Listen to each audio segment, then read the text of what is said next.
Hi friends, back side ఉన్న hotel మీ పేరు చూడొచ్చు. ఒడియన్ ప్రొనౌన్సియేషను రామో కృష్ణ. ఇది యాక్చువల్గా సోమనాథ్ జ్యోతిర్లింగం దగ్గర కూడా ఉంది వీళ్ళకి. రాజ్కోట్ గుజరాత్లో కూడా ఉంది. వీళ్ళది పెద్ద గ్రూప్ అనమాట. ఇందులో ఒక పర్సన్ మన రిఫరెన్స్, అంటే ఇందులో వన్ ఆఫ్ ద ఇన్వెస్టర్ ఒక ఆయన మనకు ఫ్రెండ్. ఆయన ద్వారా మనం ఈ హోటల్కి వచ్చాం. ఇది ఎకానమీగా ఎవరైనా వెళ్ళే వాళ్ళకి చాలా బాగుంటుంది. వ్యక్తుల ద్వారా మనం పే చేసుకున్నాం. ఆల్మోస్ట్ మనకు సర్వీస్ అయితే బాగా ఇచ్చారు. ప్లస్ ఇదేంటంటే రీసెంట్లీ రెనోవేట్ చేసి కన్స్ట్రక్ట్ చేసిన హోటల్. కన్స్ట్రక్షన్ రెనోవేషన్ అని ఎందుకంటున్నానంటే కొన్ని పార్ట్స్ రెనోవేట్ చేశారు, కొంత న్యూలీ కన్స్ట్రక్ట్ చేశారు. మీకు ఇంటీరియర్ అండ్ ఆర్ట్ వర్క్ అనేది చూడొచ్చు. పోతే ఇక్కడ ఏంటంటే మీరు ఆల్మోస్ట్ కృష్ణుడికి సంబంధించిన వర్క్స్ అనేది చాలా బాగుంటుంది. అంటే ఈ ఫొటోస్లోను కూడా మొత్తం కృష్ణుడికి సంబంధించిన పురాణ గాథల్లో ఉన్న సంఘటనలన్నీ కూడా పొందుపరిచారు. అందులో రెండోది ఏంటంటే కిందన భాగవతం, రామాయణం ఇలాంటివన్నీ పఠనం చేయడానికి లైబ్రరీ స్పేస్ లాగా కూడా ఇచ్చారనమాట. అన్నీ హిందీలోనే ఉన్నాయి. నేను ఇప్పుడు ఏదైతే ఫ్లోర్లో ఉన్నానో ఈ 3 ఫ్లోర్స్ మనకి లోపల ఉంటుంది. ప్లస్ మీకు చాలా బాగుంటుంది అనమాట. అంటే నీట్గా ఉంటుంది. నీట్నెస్కి ఇది చెప్పొచ్చు. అంటే ఒక కృష్ణ ఆశ్రమం లాగా డిజైన్ చేసుకున్నారు. నాకైతే బాగా నచ్చింది. ప్లస్ ఏంటంటే ఇందులో పీస్ఫుల్గా ఉంది. ఇందులో దిగిన వాళ్ళందరూ కూడా చాలామంది భక్తులే. ఇది జస్ట్ 1 కిలోమీటర్ దూరంలోనే ఉంటుంది ద్వారకా టెంపుల్కి. ఈ పెయింట్ సైజింగ్ వర్క్ అయితే అసలు మీరు తిరగలేదన్నమాట. మనం ఆ పెయింట్ని కూడా వాళ్ళు ఎప్పటికప్పుడు క్లీన్ చేస్తూ నీట్గా మెయింటైన్ చేస్తూ ఉన్నారు. మీకు బ్యాక్ సైడ్ కొన్ని వీడియోలో మీకు కనిపిస్తూ ఉంటాయి.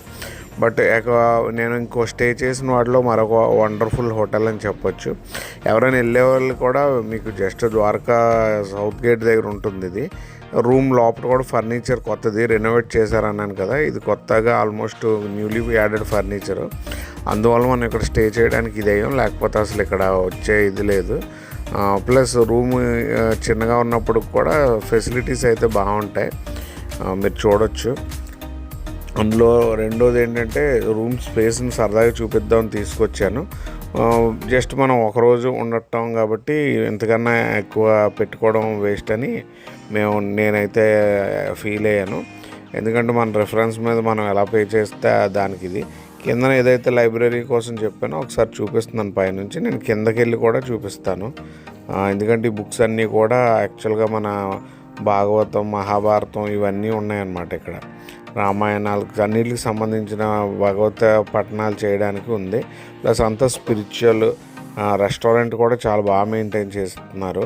నేను అది కూడా ఫర్దర్గా ముందుకెళ్ళినప్పుడు చూపిస్తాను. ఇక నేను ఇప్పుడు లైబ్రరీ దగ్గర అంటే కిందకి వెళ్ళి ఆ బుక్స్ ఒకసారి చూపిస్తాను మీకు క్లియర్గా.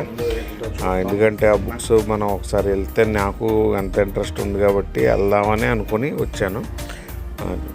చూడండి, ఇవన్నీ కూడా అంటే రీడింగ్కి వెసులుబాటుగా అంతే కొద్ది డిస్టెన్స్గా పెట్టారు, ఒకళ్ళు డిస్టర్బెన్స్ అవ్వకుండా. అందులో ఈ బుక్స్ వచ్చేసి ఈ పబ్లిషర్ కూడా అంతా కూడా వీళ్ళదే, అంటే ద్వారకా వాళ్ళవే. చూడండి ఈ బుక్స్ అన్నమాట. రామాయణం ఉంది ఇక్కడ, అలాగే భాగవతం అన్నీ ఉన్నాయన్నమాట. ఇందులో కొన్ని ఇంగ్లీష్ వెర్షన్స్ లేవు, తర్వాత అడిగితే తెప్పించారు. నేను వెళ్ళే టైం, బట్ మనం ఇక్కడ ఎక్కువ రోజులు లేము కాబట్టి దానికి మనకి ఏం లేదు. ఏదైనా బుక్స్ ఉంటే నేను కొని ఇంటికి పట్టుకెళ్ళిపోవడం అనుకున్నాను, కానీ మ్యాక్సిమం బుక్స్ నా దగ్గర ఉన్నాయి.